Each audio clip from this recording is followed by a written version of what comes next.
mission, de nous encourager à, voilà, à vivre du Christ, à pouvoir l'annoncer un peu plus profondément.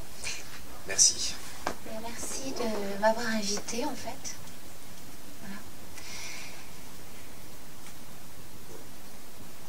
Allez-y.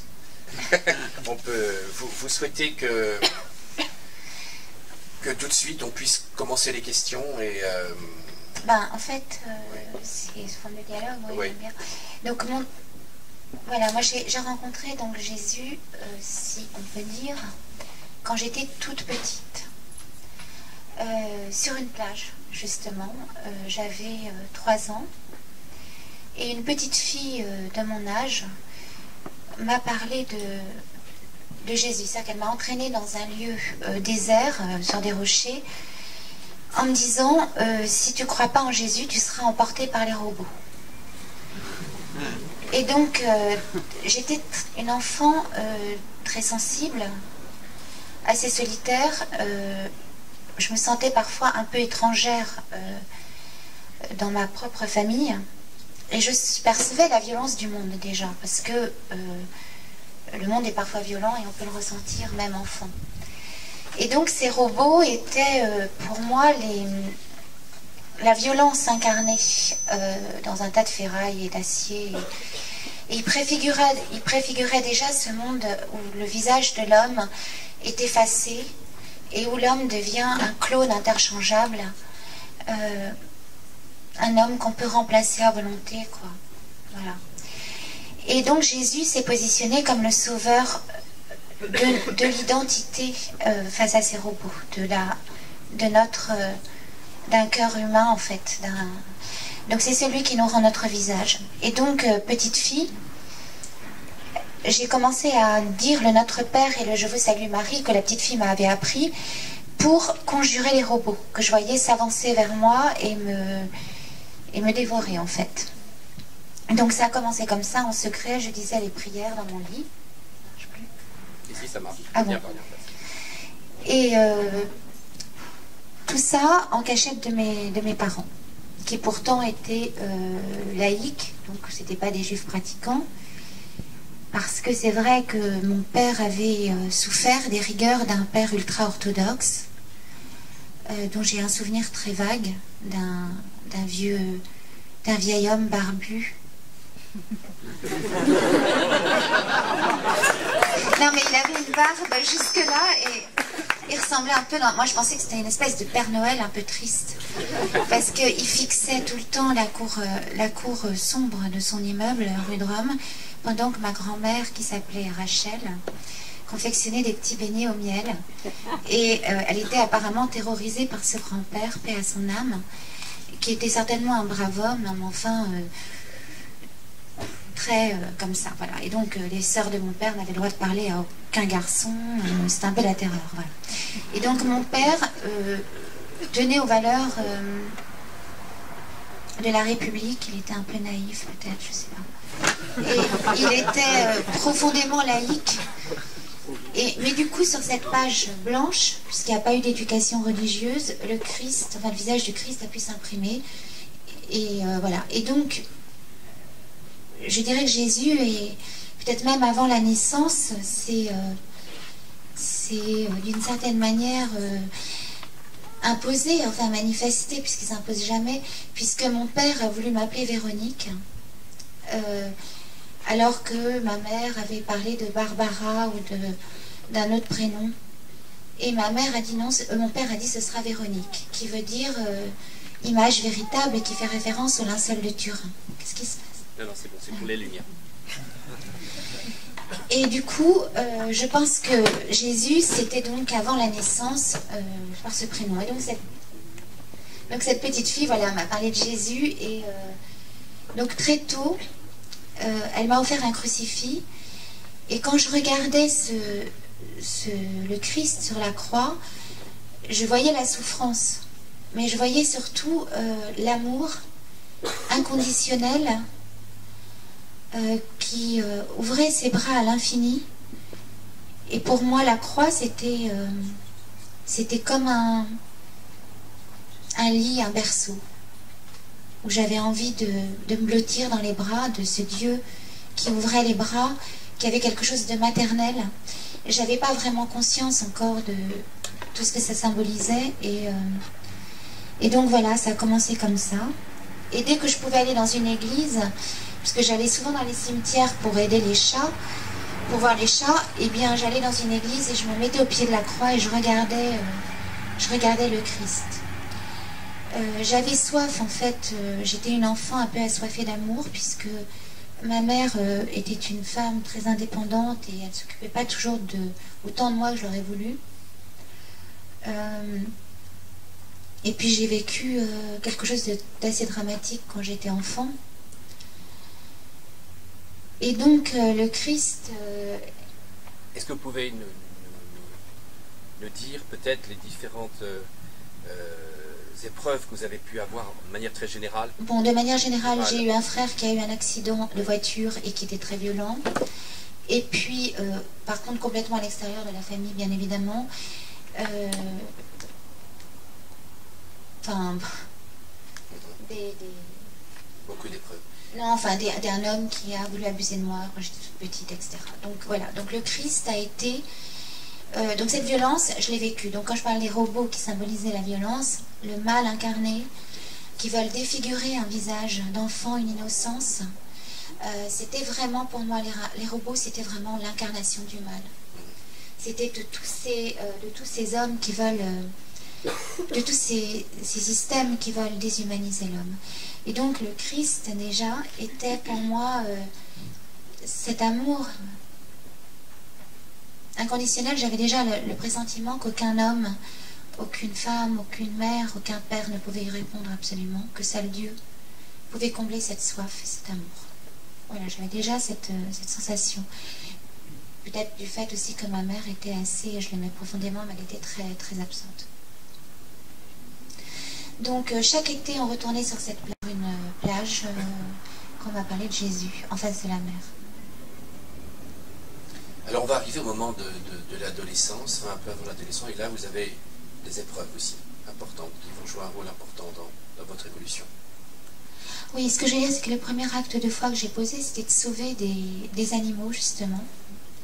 C'est-à-dire que quand je voyais un insecte qui se noyait, un cafard, ou n'importe quel n'importe quel insecte qui était objet de dégoût pour les hommes, moi je le sauvais et je l'offrais à Jésus en disant, tu vois, je t'offre sa vie sauvée. Et parce que pour moi, j'avais très vite compris que le Christ était le Dieu de la vie. Et que respecter la vie, c'était rendre gloire à Dieu, toute forme de vie. Donc je suis assez touchée par la dernière encyclique du pape sur la nature, sur la terre. Parce qu'on ne peut pas, enfin je pense qu'on ne peut pas se dire croyant et chrétien et ne pas respecter les êtres sans parole. Et le livre s'ouvre sur une phrase d'Isaïe sur l'embryon dans le ventre de sa mère notamment, c'est très très important. Donc voilà, alors ensuite l'adolescence est arrivée effectivement, et où j'ai commencé à avoir des conduites à risque. Pour conjurer cette peur de la mort et à me lancer dans une séduction effrénée, à 12 ans et demi déjà, désolée, et puis à prendre de l'alcool. Voilà, et on m'a retrouvée dans un état assez pathétique un jour. J'avais, pour plaire à un garçon de mon âge, bu pour faire exactement comme lui, dans un acte, comme on appelle ça, gémellaire, je voulais faire tout comme lui. Donc il prenait un verre, je faisais la même chose. Et donc là, c'était une période où, voilà, où le Christ paraissait loin, mais où pourtant, en cachette, puisqu'on m'a éloigné, comme quand on crie le prénom de sa mère. J'ai vu certains mourants crier le prénom de leur mère, ou le balbutier plus exactement. Et moi, dans les moments où je voulais mourir, parce qu'à l'adolescence, j'ai voulu mourir par moments, je disais Jésus, Jésus, Jésus. Et d'ailleurs, un soir, on a vu un film de Zeffirelli au réfectoire, Jésus de Nazareth. Et là, on est allé ensuite dans une boîte de nuit. Un garçon m'a invité à danser. Je lui ai rétorqué du tac au tac, non, c'est Jésus que je veux. Et là, c'est un petit peu... Parce que j'étais hantée par... Enfin, hantée n'est pas le mot, mais obsédée. On parle toujours de possession dans le sens négatif, mais Dieu peut aussi prendre possession de notre cœur. Et il me semble qu'à ce moment-là, j'avais soif du Christ. Ses paroles étaient du feu. J'avais vu ce film, je n'avais pas lu les évangiles, mais à travers ce film, il y avait certaines bribes des évangiles, j'avais été bouleversée, quoi. Votre famille ne vous avait pas transmis des traditions spirituelles qui auraient pu déjà vous aider à prier Oui. le Seigneur à travers, par exemple, les psaumes ou Non, les justement, conférences? pas Non, du tout. pas Mon du père étant allergique, à cause de son père qui l'avait C'est ça. complètement dégoûté.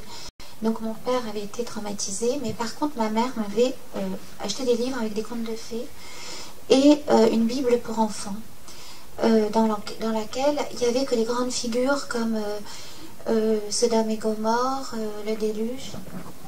À l'adolescence, il y a eu quand même un passage très important. C'est que sans savoir pourquoi, je collectionnais des images de la Vierge. J'étais attirée et en fait... Oui, je vous écoute. Non, c'est vrai. Et en fait, une nuit, j'ai fait un rêve très mystérieux, sans savoir pourquoi. J'allais tous les week-ends au retour c'était au retour de pension. J'allais tous les week-ends à la maison de campagne et c'était des repas interminables où je m'ennuyais. Je trouvais pas trop ma place dans la famille. J'avais un frère beaucoup plus âgé que moi qui ne venait que pour les week-ends et qui occupait un peu le terrain, on va dire, avec des discussions très politiques et tout. On peut le dire, c'était Bernard. Oui. Et moi, je m'ennuyais un peu et j'en pouvais plus. Et parfois, il parlait beaucoup de sujets assez dramatiques et beaucoup. Il était aussi obsédé par la Shoah. Et j'en avais parfois assez parce que je sentais bien qu'il y avait de la violence actuellement dans le monde dont on ne parlait pas toujours. Et moi, j'avais envie d'aller vers la lumière et vers la joie. Et pas toujours entendre parler de mort, de mort, de mort, de mort, de mort. J'avais été moi-même victime, enfant, de certaines violences, et bien évidemment en dehors de ma famille. Et je ne pouvais plus, je voulais vraiment aller vers la lumière. Et donc, j'arrivais en retard au repas. J'arrivais pas à parler, ou quand je disais des trucs, c'était toujours un peu décalé. Et une nuit, j'ai fait un rêve. Donc je rêve que je suis dans la cour d'un immeuble très sombre. Et tout à coup, il n'y a pas un souffle d'air, le ciel est gris, plombé. Et d'un seul coup, il y a un souffle de vent, mais comme un faisceau d'air qui est unidirectionnel en fait, comme une douche. Et tout à coup, je me prosterne à terre. Et je sens comme une présence dans ce grand vent, dans ce vent qui tombe du ciel. Je sens une présence. Et je me prosterne. C'est tout. Deuxième séquence du rêve. J'arrive à table, au repas donc du dimanche. Mes parents mangent un pot-au-feu et j'amène une statue de la Vierge dans mon rêve. Cette statue a un déhanchement délicat comme les Vierges du Moyen-Âge. Elle tient l'enfant Jésus. C'est une Vierge à l'enfant. Je la mets à ma droite, et là, toute ma famille se moque de moi en disant « T'es devenue folle, t'amènes une statue à table. » Et là, je les regarde, et je lance « Je l'aime, elle vit, j'y crois. » Et là, je me tourne vers Marie, et ça n'est plus une statue, elle me sourit, dans le rêve. Je me retourne vers mes parents, fièrement. Ah oui, attendez, pardon. Je me retourne une première fois vers Marie. Elle est vivante. Et là, je me tourne vers mes parents et c'est là que je proclame « Je l'aime, elle vit, j'y crois ». Et là, je me retourne vers Marie et elle me ressourit cette fois-ci dans un encouragement. Et je me réveille.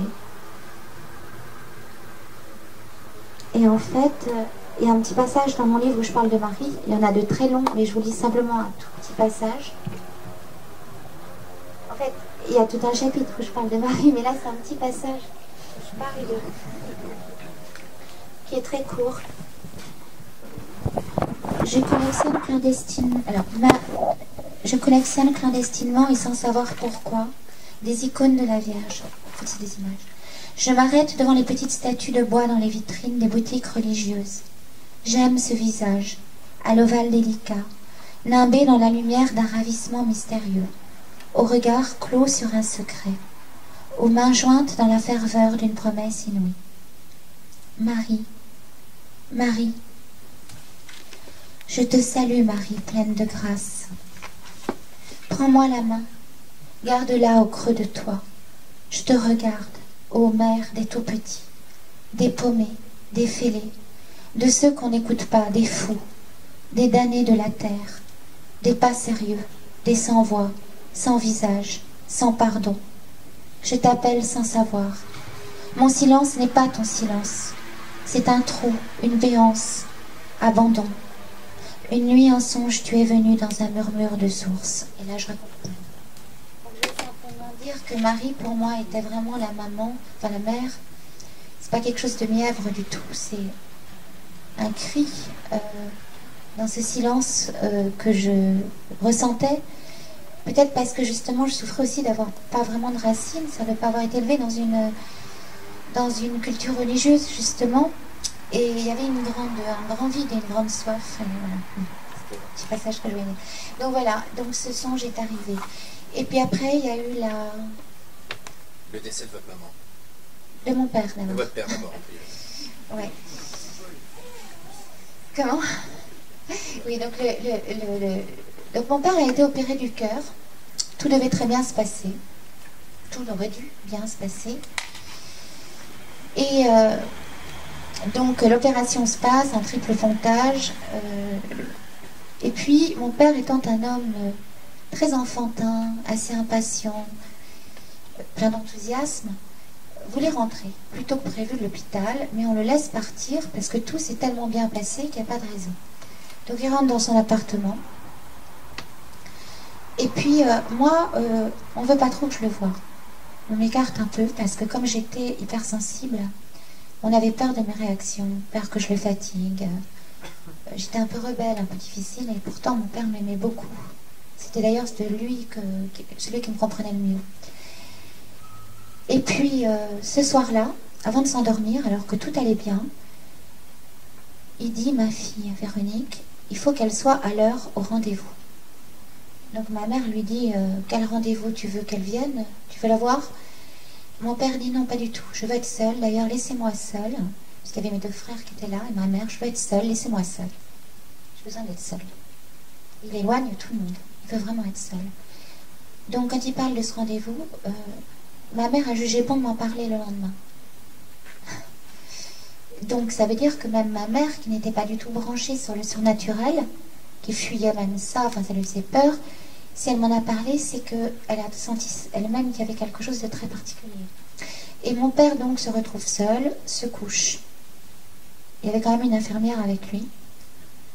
Et à 5 h du matin, alors à cette époque je travaillais pour la mode, je faisais des bijoux pour le Lolita Lempicka, pour des défilés, enfin, je le dis dans le livre, c'est l'aparté, mais voilà, donc j'étais, je sais pas pourquoi je dis ça, parce que j'avais fait un songe assez particulier, je sais pas le temps de le raconter, je m'endors.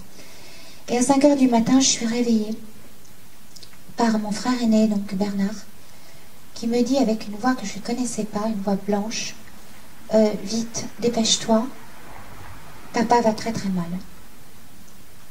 Il va très très mal. Il était 4h30, 5 h du matin. À l'époque, j'avais un petit copain qui s'appelait Santiago, bon, peu importe. Et je me réveille en catastrophe, je comprenais pas trop, hébétée.